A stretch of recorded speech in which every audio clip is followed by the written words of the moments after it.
It was a packed political year with a surprising end to the presidential election, but the surprises could continue into the new year. Several big issues on the table for 2017. When President-elect Donald Trump takes office January 20th, he's expected to announce his Supreme Court pick to replace Justice Antonin Scalia. That pick will most likely influence several big-ticket items nationally, and there are some big items here in Texas on the agenda for our next legislature as well. So we're letting our panel give their predictions for 2017 this half hour. Joining us in the newsroom, our Fox 26 senior legal analyst Chris Tritico, Democratic media consultant Mustafa Tamiz, and Republican strategist and public policy analyst Jackie Valley. All right, guys, take it away. A lot to predict. We've got a whole lot going on, but the first thing that we've all agreed on is that the best university in Texas, Sam Houston State University, will of course win the Southland Conference again. That's there was no controversy about that, right, Jackie? Now let's jump right into President-elect Trump's cabinet. The Democrats are already talking about several of these that they're going to mount an aggressive campaign to deny. Is he going to get all of these in, or is any of them going to get denied? I think his largest problem will be his Secretary of State decision, because you're hearing Republicans and Democrats who are questioning maybe conflicts that he had. When you run one of the largest companies in the world and had a $400 billion deal with Russia, you're going to have like a lot of conflicts, and so a lot of people, but you know, that could actually work to his benefit because he actually knows how to work with someone like Putin. But I think he will be his hardest challenge. What about that, real quick? I agree with Jackie. I think that's going to be the big thing, and I think it's going to be led by Lindsey Graham on the Republican side, the heavy questioning. Let's go to the Supreme Court. Is Senator Cruz going to be the next Supreme Court justice? No, Senator Cruz is not going to be the next Supreme Court justice, but it will be someone like him and someone that he's going to probably bat for. What about that? Your buddy Cruz, is he going to be the next Supreme Court justice? No, it won't be Ted, but it will be someone conservative, because that is one of the things that he ran on, and that is something that his party is hoping that he would do to replace Scalia. Scalia was our conservative person on the bench, and we're looking for someone who's a true conservative to replace him. 20 million people have insurance now as a result of the Affordable Care Act, or Obamacare. The Republicans say they're going to repeal it in first thing out of the box in January.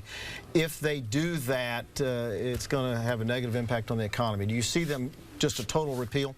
I think you're going to see them dismantling certain provisions of it, because those 20 million, also 50 to 60% increase in premiums. Many people are complaining about that. You have many people who voted for Donald Trump in the Midwest who are struggling economically, and their bills have increased to the point that it's more than their mortgage. So that's a bigger problem for a lot of people who are trying to live paycheck to paycheck. They're not going to repeal it. I mean, they're going to try to rejigger it, rename it something else, but they're not going to be able to get rid of it. The enrollment has gone up so much significantly. It was 20 million people before. By the time it's over this enrollment period, it'll be 27 million people. So let's go to the economy and what the Republicans are talking about, the big switch to Medicaid and block grants to the states.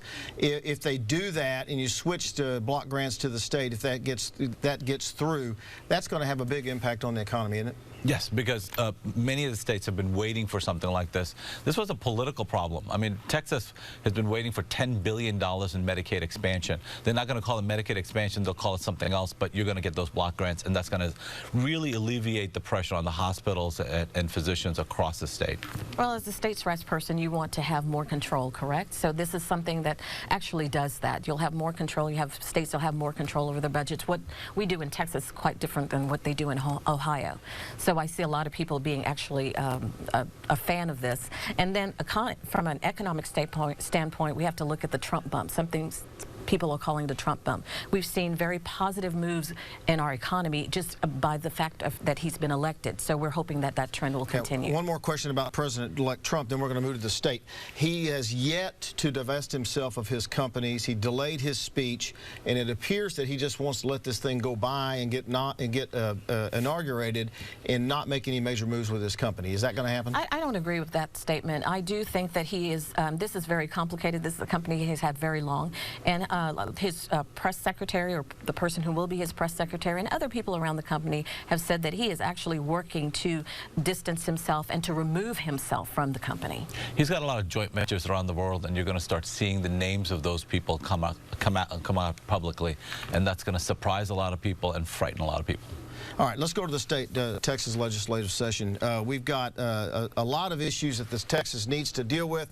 Dan Patrick says first thing out of the box, the bathroom bill. Is that going to get through? House, I don't think Joe Strauss is going to let it through. Is that going to happen? I don't think that's going to happen. It'll be a watered-down version of it. Something is likely to pass because Dan Patrick made such a big deal about it, but it's not going to be the version that he's talking about.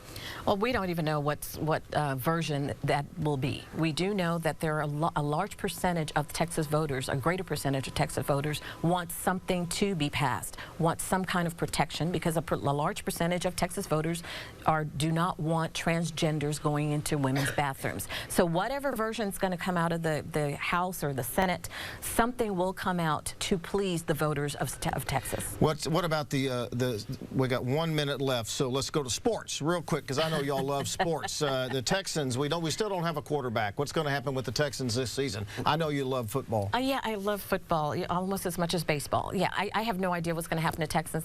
I think it's very ironic that the Cowboys are continuing to gain traction and we're having the Super Bowl here. That's all I'm going to say about football. We won a lot of home games. We're going to win a lot of games when we're on the road. All right, and this is the last question before we wrap it up. At the end of this legislative session, is Dan Patrick going to announce he's running for governor? No. I don't know. He's made a lot of moves. He's made a lot of moves. He's not going to do it. Yeah, I don't know. I don't know. I think it's going to depend on what the session is like and what his relationship is like with the city governor. All right, we're going to leave it right there. We'll be back in the next hour, wrapping up two really good topics. All right, hopefully predicting a Texans win today, too. Thanks, guys.